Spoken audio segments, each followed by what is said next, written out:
Have you ever been in a situation where you felt red hot anger zipping through your senses and overtaking every rational thought you had? How about the feeling of extreme dissatisfaction when the thing that you've been expecting to go right does not go right at all? I'm sure all of you are very familiar with that kind of feeling. Personally, it's almost a daily occurrence for me to have these kinds of emotions, and it took me a while to learn how to properly deal with it without self-destructing in the process or hurting anybody within the vicinity.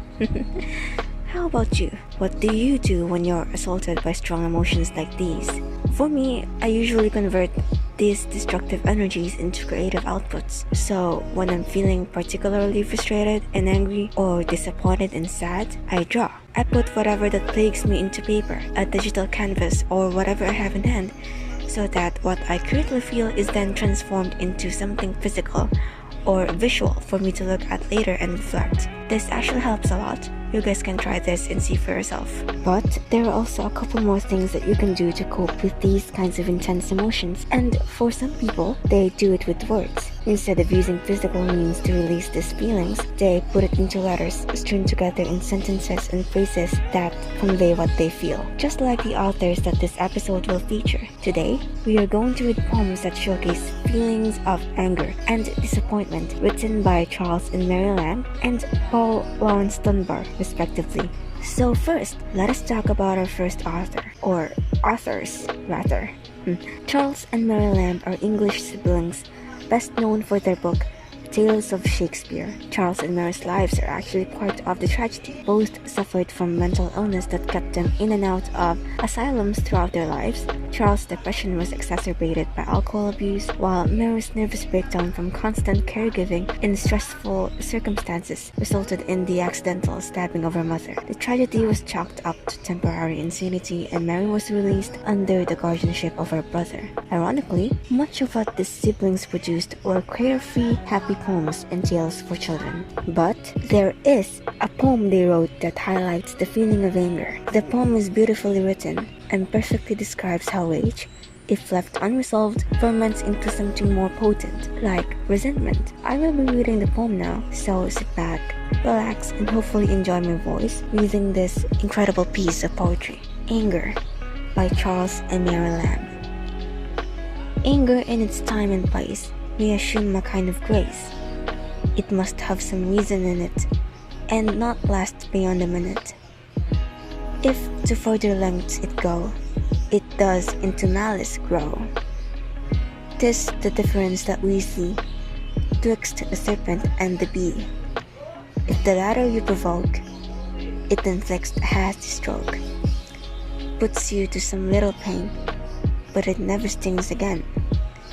Close in tufted bush or brake lurks the poison-swallowed snake, nursing up his cherished wrath in the prologues of his path. In the cold or in the warm, mean him good or mean him harm, whensoever fate may bring you, the vile snake will always sting you. Well, wasn't that such a beautifully worded piece? So now, let us analyze the poem.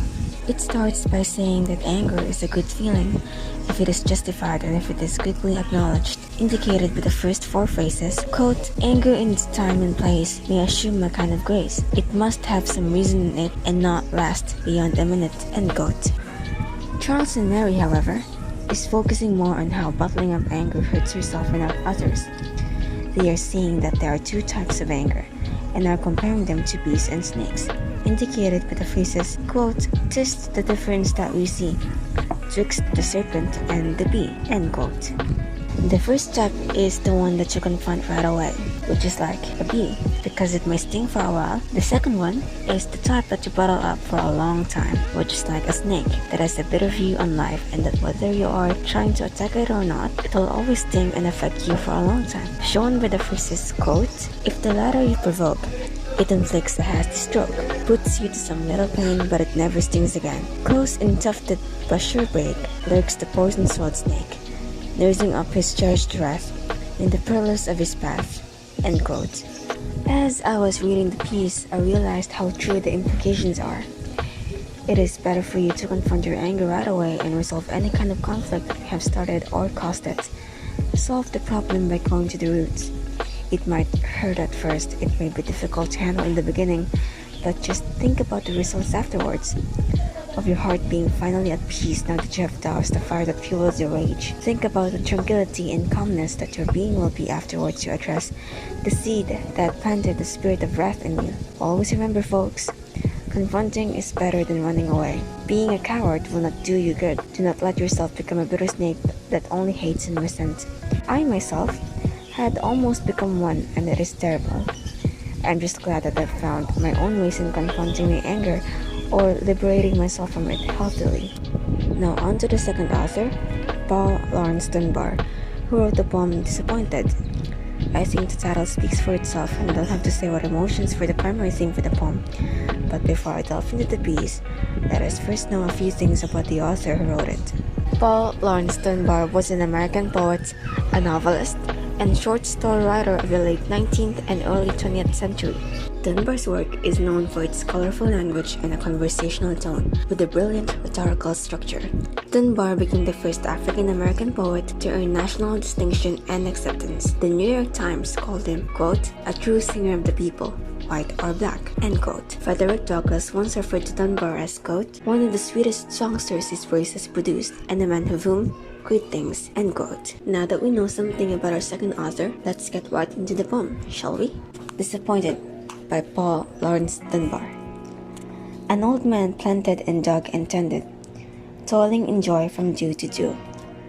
The sun was kind and the rain befriended, fine grew his orchard and fair to view.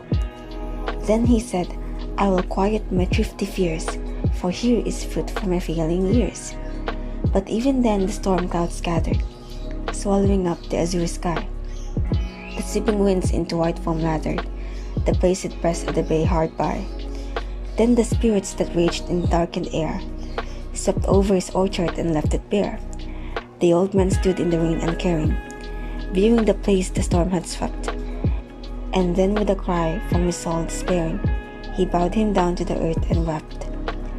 But a voice cried aloud from the driving rain, Arise, old man, and plant again. What a wonderful work this one is. You can feel the desperation and disappointment of the old man through the rhymes when he sees that his hard work had been destroyed easily by nature itself. The poem was about an old man, probably a farmer, who has worked on the fields for most of his life. You can tell that he had loved doing it. The earth was kind to him, and the dirt beneath his feet were merciful, as indicated by the phrase, quote, an old man planted and dug and tended, toiling in joy from dew to dew. The sun was kind and the rain befriended. Fine grew his orchard and fair to view, end quote. In a way, I can relate to this. Once I've had several of my artworks, after hours and hours of toiling on it, deleted by my younger sister.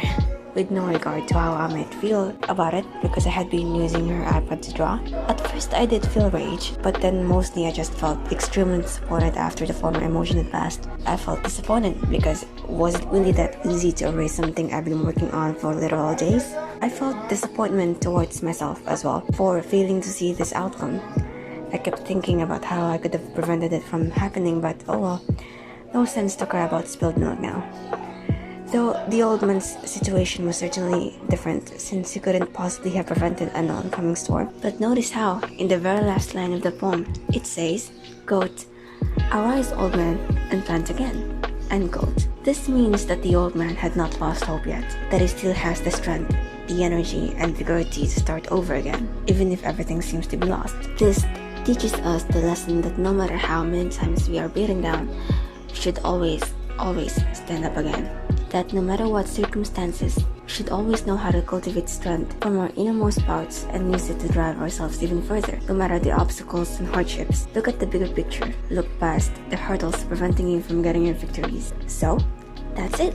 Did you guys enjoy today's podcast? I did try my best to analyze the poems to the best of my abilities and provide insightful lessons that we can take from it. Do not let yourself be consumed by hatred and anger. Your soul is too beautiful to be eaten by something so horrible. When you're overwhelmed by the feeling of disappointment towards yourself or towards the world, remember, you can always start over again. Well, I hope each of you learned something from me today, and I hope that all of you live a happy and fulfilling life.